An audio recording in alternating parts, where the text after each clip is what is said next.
নমস্কার বন্ধুরা, আশা করি সবাই ভালো আছেন, সুস্থ আছেন। আমি ডক্টর শুভেন্দু হালদার।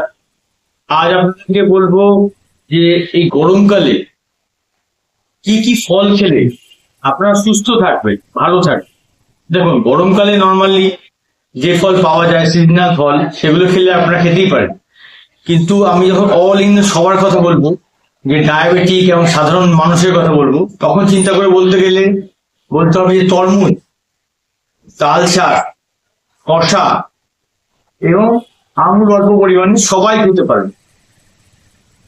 কিন্তু যদি আমি এই কথায় আসি যে যারা ডায়াবেটিক আছে, যারা সুস্থ নন, তাদের ক্ষেত্রে তারা কি এই রসালো ফল যেটাকে এই সময় পাওয়া যায়, আম, কাঁঠাল, লিচু, এগুলি খাবেন না?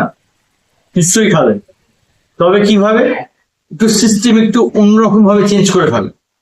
তারা নর্মালি এই ফলটা খাবেন যে সকালবেলা যে ব্রেকফাস্ট করছেন এবং যখন লাঞ্চ করছেন, এই মিডিলের যে গ্যাপটা আছে, যে টাইমটা আছে, এই টাইমের মধ্যে এই ফলটা আপনারা খাবেন। কিভাবে? এই ফলটাকে টুকরো করে নেবেন।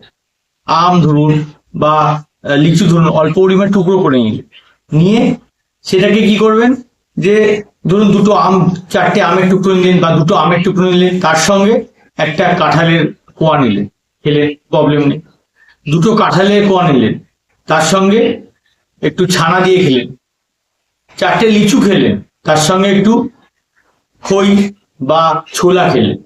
এইভাবে যদি আপনারা খেতে পারেন, তাহলে আশা করি আপনাদের যে গ্লাইসেমিক ইন্ডেক্স, যেটা হচ্ছে গ্লুকোজ, মানে ডায়াবেটিক রোগীদের যে প্রবলেম, যেটা হচ্ছে গ্লুকোজের মাত্রা বেড়ে যায়, সেটা মেনটেন থাকবে। তার সঙ্গে ওষুধ তো খাবেন, তাহলে কি আপনাদের কোনো প্রবলেম হবে না। তো আজকে এই পর্যন্তই। নমস্কার।